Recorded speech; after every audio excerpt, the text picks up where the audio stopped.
Welcome, everybody, to the Healing Place podcast. I'm your host, Teri Wellbrock, and very excited to learn today from, and I'm going to read his bio to you, Jonathan Arenburg, and he is author, speaker, trained counselor, and I love in his bio here, it explores the neuroscience of depression, anxiety, and PTSD through both lived experience and professional insight. And that speaks to me because as someone with diagnosed CPTSD, who's battled through anxiety and depression and all the stuff, and found my way onto the healing path. I applaud you. And again, my heart hugs yours for the work you do. So welcome, Thank Jonathan. you.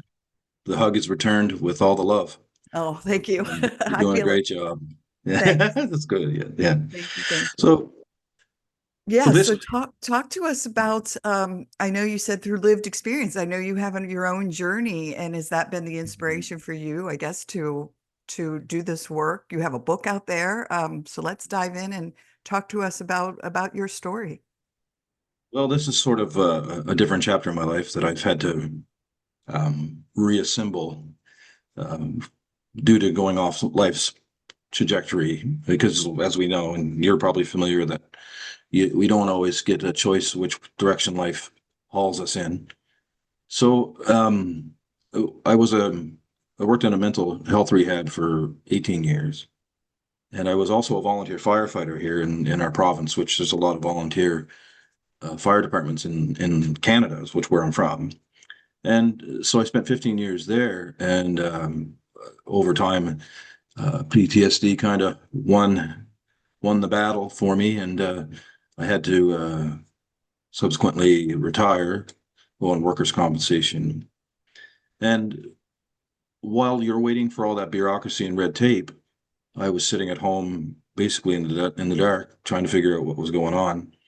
And so through writing, I thought writing it down would be a perfectly good way to hash it all out from a therapeutic point of view, um, so as I don't um, slip deeper into the abyss, if you will.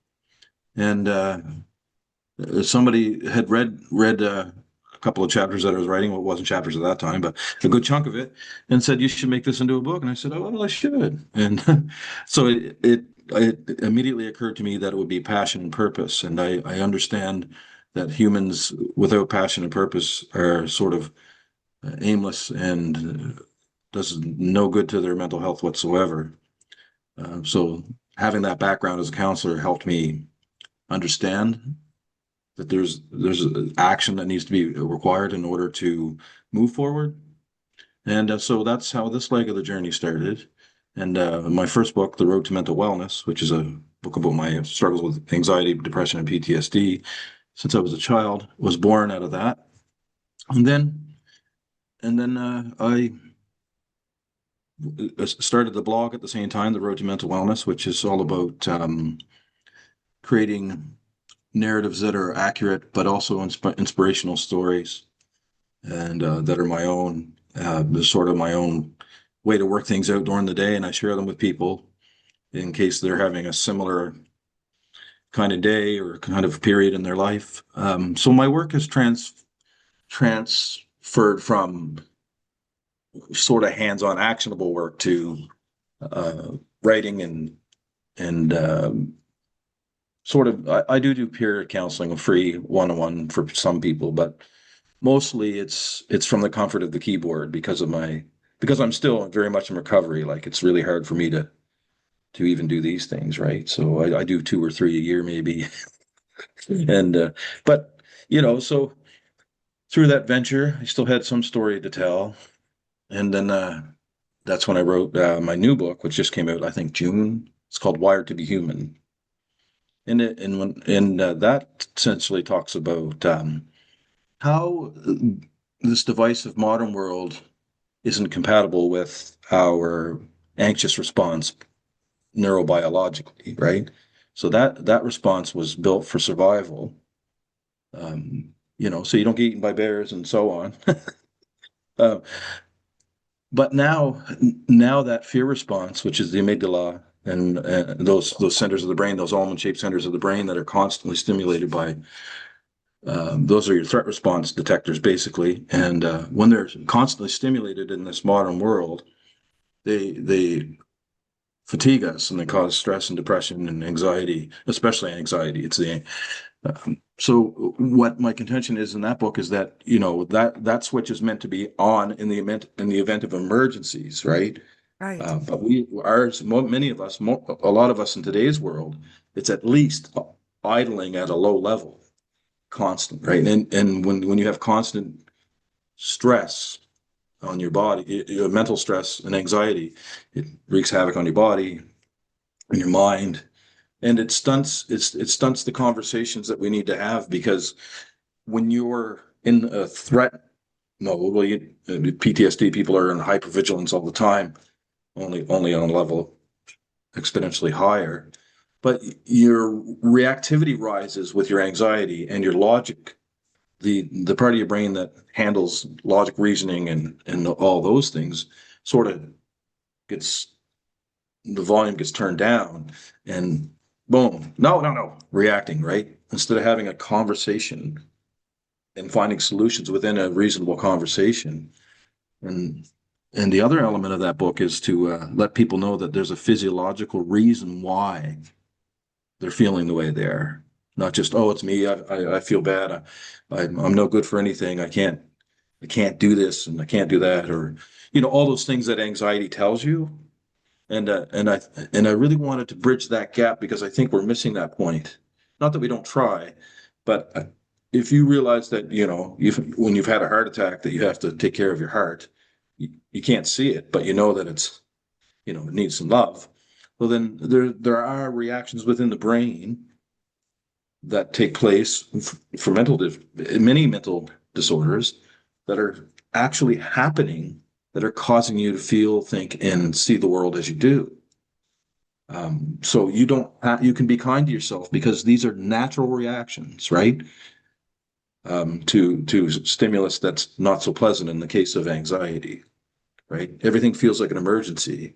So that was the point of that book. And I think those two books bridge each other, the personal experience and the, hey, you don't have to beat yourself up, because there's actually a reason why you're feeling the way you do.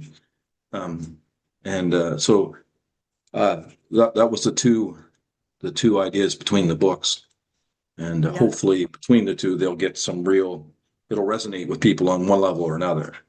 Right. Right. Well, I love what you just said about be kind to yourself. I end every one of my episodes with remember to be gentle with yourself, because that Yeah. was, I know from my personal journey, one of the things I struggled so much with, being an intelligent person and knowing, and then I couldn't think my way out of a panic attack, and I didn't understand it at the time. This was before I had stepped onto the healing path and understood the impact of adverse childhood experiences and trauma on the Mm. brain and all of that fun Yeah. stuff. And once I had a therapist, I was doing EMDR therapy, which Hmm. for listeners who don't know is eye movement desensitization and reprocessing, big mouthful. Hmm.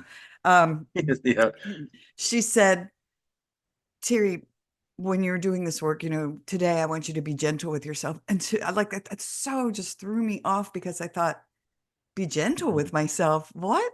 And then I realized, oh, how harshly I was talking to myself, because Hmm. like you said, the logic part volume had been turned down.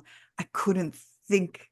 You can't think your way out of anxiety and panic attack. And I mean, you've got to do the work, the healing work, and Put the work in. yeah, That's the other element of my work is, like, I have I don't know if we call it a series, but I do have a series of articles that talk about when post-traumatic stress speaks, when anxiety speaks. And within the counseling world, if you're lucky enough to get therapy, you'll learn to understand these things through cognitive behavioral therapy and so on. You'll realize that, hey, this is an unhealthy thought process versus, you know, the direction I need to take to mitigate that, yeah, you know, yeah. Now, thought process.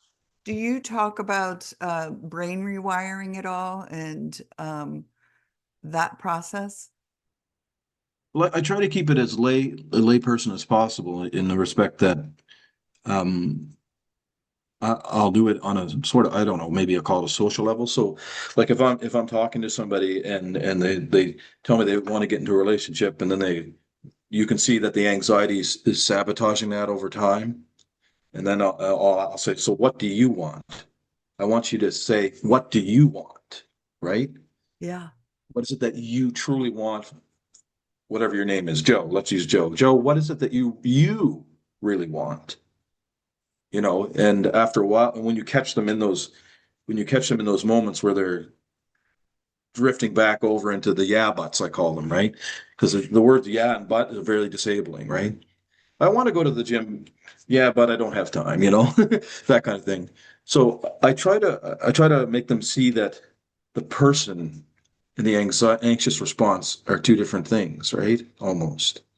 And the respect that, you know, you're sabotaging because every relationship you ever had never worked out. Oh, it's never going to work out, so that's the anxiety level rising and bringing these narratives into your head versus I'm Joe. I want a beautiful relationship with someone that I can rely on and we can rely on each other and so on and so forth.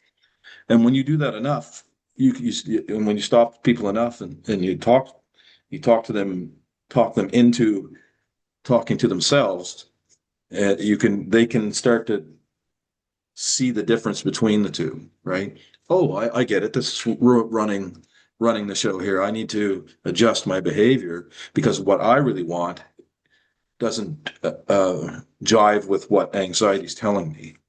Yes. And so, to give you an example of that, I used to react in anger all the time, right, over everything, and a lot of the things that are relationships come and go and heartbreak happens and all this kind of stuff. So when I recognized that I was having an angry response to sadness, then I could label sadness and say, okay, I'm not angry, I'm sad.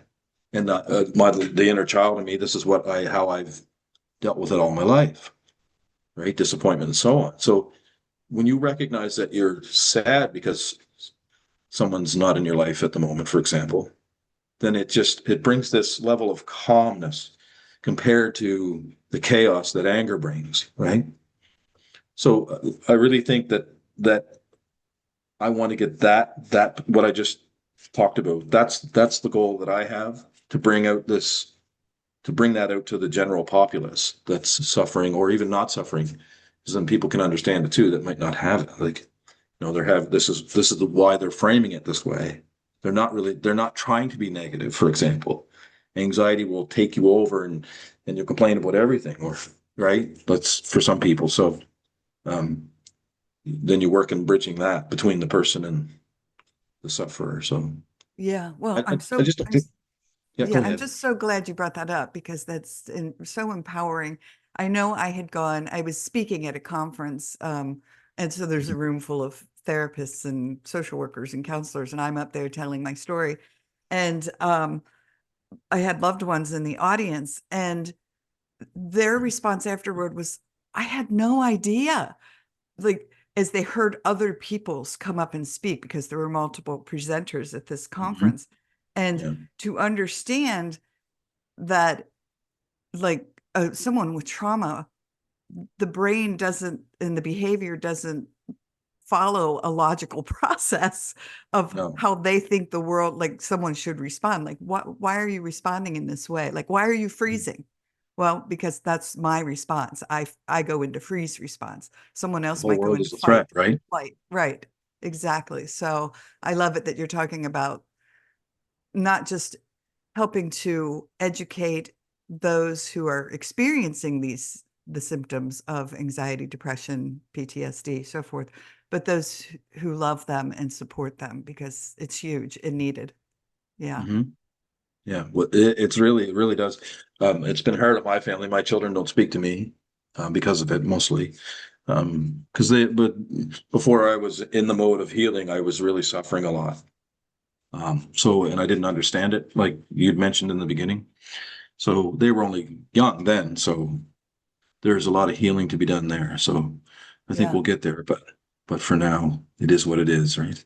Right. Right. And I And don't mean that dismissively. I mean I got to let them process and sure. step No. in and out of their world as they can tolerate. So, Yeah. I feel very blessed in the fact that once I did, because I had walked away from a marriage, and it was my oldest two were teenagers, and there mhm. was a tumultuous time. And Yeah. now we've been able to bridge the gap and Mhm. have tremendously beautiful healing conversations where It's and wonderful. and I've said similar to what you were saying, I was so lost in my own chaos at that time. I had yet to step onto the healing path and Mhm. was incredibly self-absorbed out of self-protection. Um, Mhm. and so, but now again, and so watching my children all blossom as well as we've grown in these relationships. So I certainly, again, I applaud you for your ability to recognize that and honor where they are on their journey. I Mhm. mean, that's just a beautiful gift to them. And yeah, you're right. It'll come with time. So yeah. Well, they're 21 and 18, so there's a lot of prefrontal cortex development happening. Yeah, But yeah, um, yeah, there comes a point in life where we all start to reevaluate, you know, out of pure maturity, So when we get to that point, we'll just slowly keep trying. yes, yes. Um, I love it. I love it. Well, I know one of the things that I had put a little star next to here, the wired to be human. You said that's here on your bio. It says the science informed exploration. Is that your book? But do you have a course? Or do you have other no, there's a ways? lot of a lot of tedious research. Yeah. But neuroscience has always been in neurobiology and human behavior overall has always been an obsessive passion of mine. Yeah. I see. I spent years in a center where I worked with anybody from like severe autism to psychopaths, and I had a lot of years evaluating and observing their behaviors as well. But for something like Wired to be Human, you really do need to buckle down and read the research from reputable sources. And that's part of the battle too, and the journey is trying to differentiate between legitimacy and non-legitimacy in terms of content. Somewhere in Yeah. the order of 82% or something like that on TikTok. The mental health content there is uh, inaccurate or blatantly wrong. So there's a lot of narratives and see, I like nuance too. So when I hear somebody say like mental illness is invisible, and not that I don't agree with them in terms of if that's what they want to think, I don't really think that's true in my vision because um, like you had a long history of it and there were symptoms that were evolving out of that, right? That people didn't recognize. That's different, right? We're not trained to recognize these things, and that's part of the problem I have with social media is when you tell people when you can say it's okay to not be okay, and I get the idea, but depending on where you are on your mental health journey, that might look like, well, I guess I'm good enough. I don't have to do anything, right? Or there was a trend going around that was called bed rotting. I don't know if you heard it. It didn't. I Oh, don't think it got a lot of steam, but but I thought, oh my God, here we go. And the idea was that every day that you're off, you just go to bed, and on your weekends, you spend your whole weekend in bed, and that's some sort of self-help, self-care, wow. and that's counter to the science and Yes. also how we respond as humans. So, those things really become quite dangerous as if that blew up as a trend, then, people would be thinking they're looking after themselves when they're actually getting worse. Yeah. Yeah. Wow. That's a scary statistic. I had not heard that before. Yeah. Mhm. Wow. Well, So, when you have, oh, go ahead. no, that's fine. Do you have recommendations for folks for, I know you said writing was very cathartic for you. I certainly find writing, I have journals Mhm. all over this house. I Yeah, find I it to bet. be incredibly healing. Um, Mhm. do you have your go-tos or things that you recommend for folks? Well, I always take the scientific approach because, firstly, what I think matters most is action, right? So, you know, as a firefighter, I mean, I used to use the analogy that when we go to a house fire, we can't decide that when we're at the door with the hose line that we're going to go home. "Ah, I can't do this." go time, right? And that analogy applies to your mental health. If you choose to do little, expect little in return. If you do a lot, expect that it's going to be a long journey, but eventually you'll start to see the little gains. So, and there's principles behind good health, and that's social connection, eating well, movement, right? Um, and rest. So those are the four fundamentals I would say. Um, because if you look at the data on sleep, like it's almost the most important thing that you could possibly do for your mental well-being and your physical well-being. That's how those big guys that work out all the time get big, because they dedicate a lot of time to sleep, because all the repair happens during sleep, right? Well, the same thing happens neurologically. It's almost essentially like a lymphatic system that drains all the toxins from the day out of your system. Without sleep, it accumulates. So um, there's potential for all kinds of things there, right? Um, Impaired states, even possibly dementia. I'm not sure where the research went on that one, but any impairment to the brain, uh, there stands a chance that it could be cognitively detrimental, right? Yeah. Yeah. So Well, those are the things that I think you should do. I think that with our society today, like I have it, that's written in my book. I call it forced socialization. So, like if you have PTSD, the worst thing you can do is isolate, right? So that what that means is that you force yourself to be social at your tolerance, what your tolerance level is. So even if that's passive, if that's being social on a passive level. So when I'm feeling particularly bad, sometimes I'll just go sit at a coffee shop, type and say hi to people, right? That might be enough socialization for you for that moment. Everything is incremental with this journey, right? So I tell people that if they're depressed, for example, go sit on your doorstep, right? yeah. Deep breathe, take a deep breath in, and that might take you from your doorstep to your coffee shop, right? Yeah. And if you only make it 10 minutes, be kind to yourself. Chances are your threat detection system was overwhelmed, nothing you did, and you can go home and do your thing at home, whatever it is you have to do, right? Right. So it Yeah. has to be incremental. There's no other way to do it, I don't think. I mean, you slowly introduce foods into your body to make sure that if you have a food allergy, you take them out and you slowly bring them back. Because that's how we are. I often tell people to do things in 2 week incrementals, right? You know, Yeah.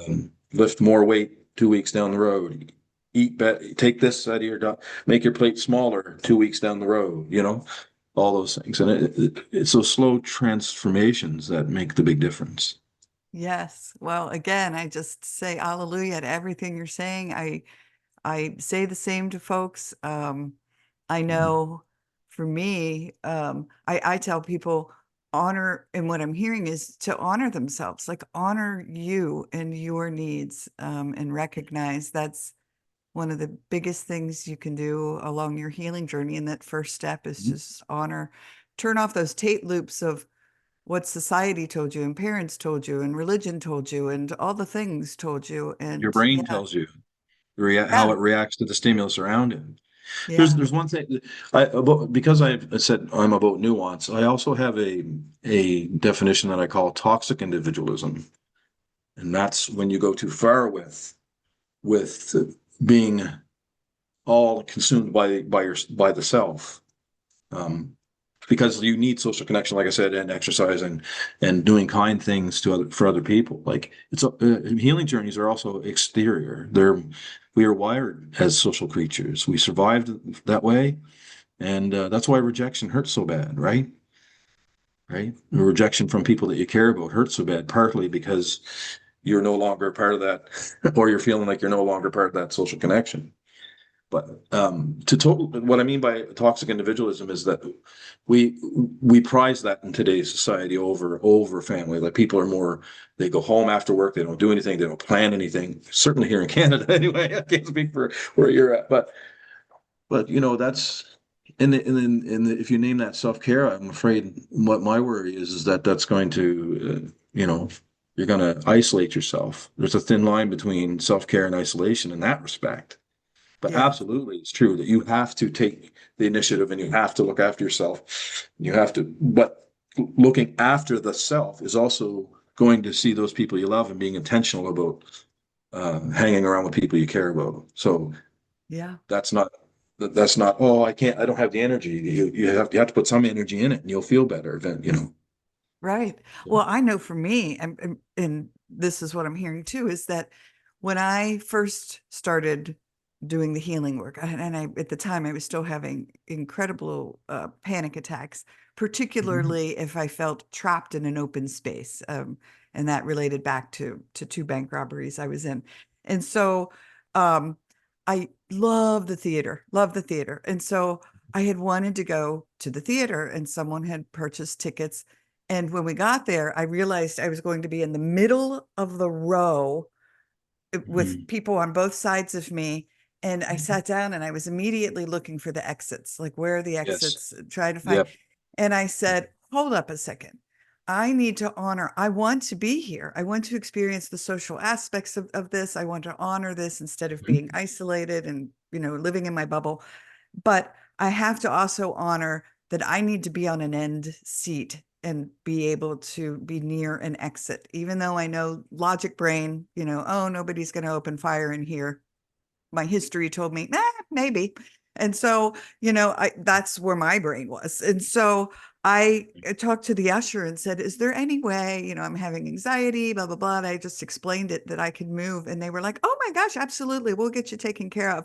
And it was so yep, wonderful because I expressed what was happening with me that we were then mhm. able to move to a place where I was very comfortable and totally enjoyed the experience, That's wonderful. which rewired my brain because then I was Mhm. like, oh, I can be in this space if I honor where I am. Right. Um, yeah. So yeah. Yep. That's 100% correct. I, if the music's too loud in a place, I leave. I'm very, one of the biggest problems I have with my experience with trauma is the startle response, like all the noise and the sudden smashes and crashes of plates and, somebody yelling and going suddenly, like there's loud cars that drive by here every day, all that stuff. Well, I kind of giggle. It's kind of a special kind of hell in a sense, but I don't let I mean I could withdraw from doing things, put my earbuds in and just go to bed because that's how I kind of center myself sometimes when I'm really bad. I'll even put like a blindfold over my eyes and I'll just totally detach. But I it's a tool. It's a tool if you use it sometimes. It's a dependency if you do it all the time, right? Right. And so recognizing that in your case where you had to customize your experience, there's nothing wrong with that. What's Yeah. wrong with it is if you choose not to do it at all, Right. and that's just going to tear you down. So I want people to understand that isolation isn't a form of self-care, right? 24 hours and being in bed after work is not a form of self-care, right? Thinking about yourself only in the name of self-care is not self-care. Doing what you love, customizing your experience, that's self-care, that's kindness to yourself. If you're really racked up and you do need to take a too much stimulus break, that's fine. Just don't do it every day, right? I, Right. I set boundaries with myself. If I'm in a depressive episode, I allow myself 3 days max. And then it becomes, what am I going to do? Am I going to move to the couch? Am I going to go outside?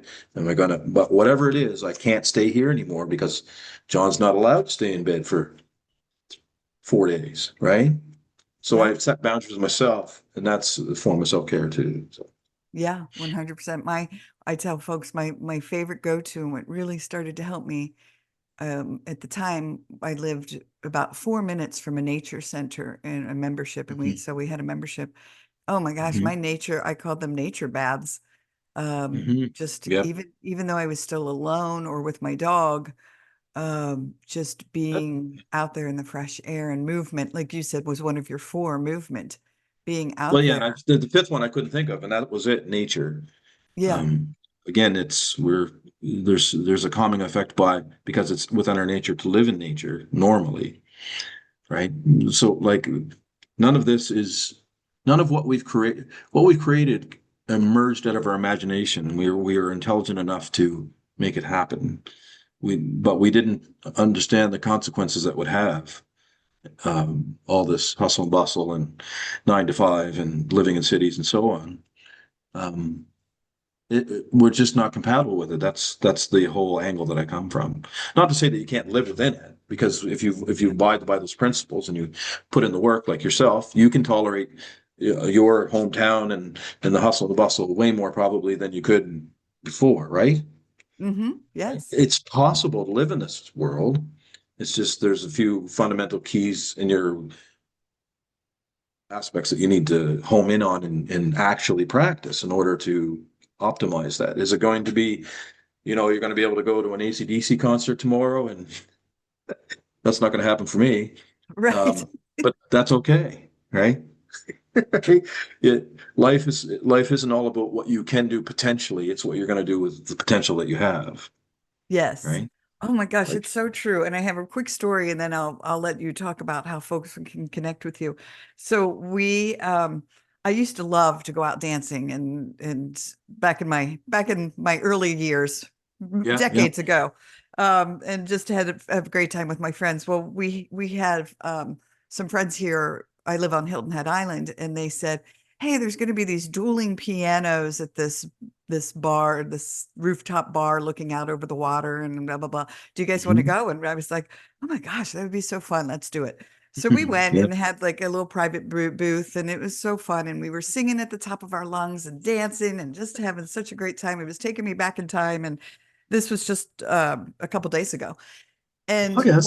one of the performers was started to talk in an incredibly derogatory way about women and very sexualized. And Uh, I was have a history of sexual abuse to a point that that I will was trigger people. becoming very, very, very upset. And so Of again, course. what we talked about, I honored where I was and I said, "I'll be back." And I just stepped outside. There was these outdoor balconies looking out over. They've already put the Mhm. Christmas lights up, so it was Christmas lights everywhere. And I just walked out there. I could still hear the singing going on and the songs, but I just honored where I was in that moment to say, I need to be away from that for just a moment. And Absolutely. I Yeah. just honored it for about 15 minutes. And then I went back Mhm. in and continued having good time with my friends. But Mhm. again, just, to reiterate what you're saying, is just honor where you are in that moment if you're starting to have a response. Your example is a very important one because sometimes it tells us that despite our best efforts, we can't stay. In your case, you were able to, which is great. So that's how you get exterior support from people who care about you. If you nudge your friend and say, "I'm sorry, I just can't do this. I got to go." Hopefully they understand about it, right? Yeah. Um, I don't have a partner in my life right now, but when I do, I tell them like, "Look, I might have to leave early. That doesn't mean you have to. And please don't be angry if I have to leave early, right? It's nothing to do with you. It's nothing to do with the people that are there, right? It's everything to do with the environment that's causing the chaos within me." So you were able to stick that out, and that's big. So that's great. Yeah. Well, and again, I applaud you because just being able to communicate that is huge. If we can just communicate with others where we are, it's amazing how compassionate the response usually is. Most You people get, yeah. are Is it incredibly, the little bit about stigma that we should mention is a lot of people are in the stigma and so on.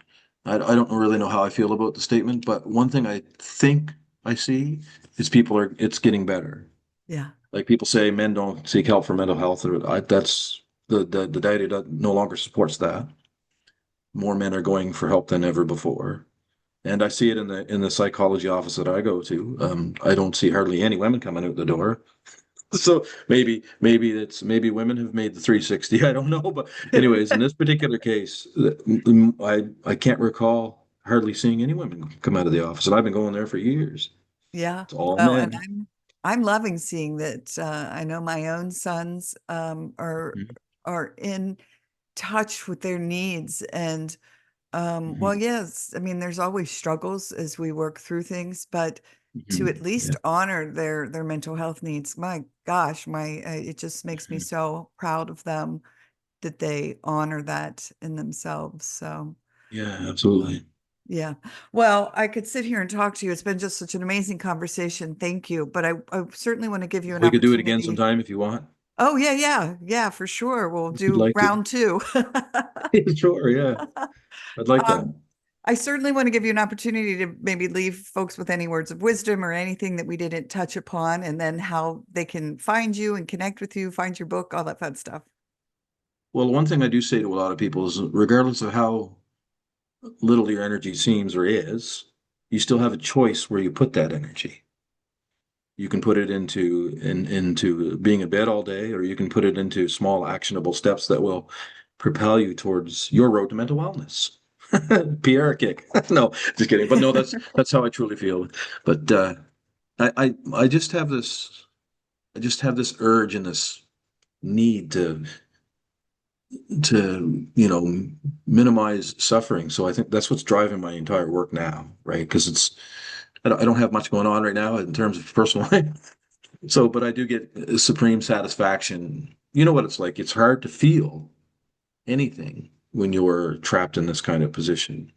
So when you do have something that brings you a bit of joy, you're happy to do your part for the world, I guess, in my case. Yeah. Yeah. I call So this that's my my words soul of work, wisdom. you know? Yeah. Yeah. Yeah. So You can, how do folks connect with you? Where do they find your books? well, my official site is jonathan.arenburg.com. My Wired to be Human is actually free.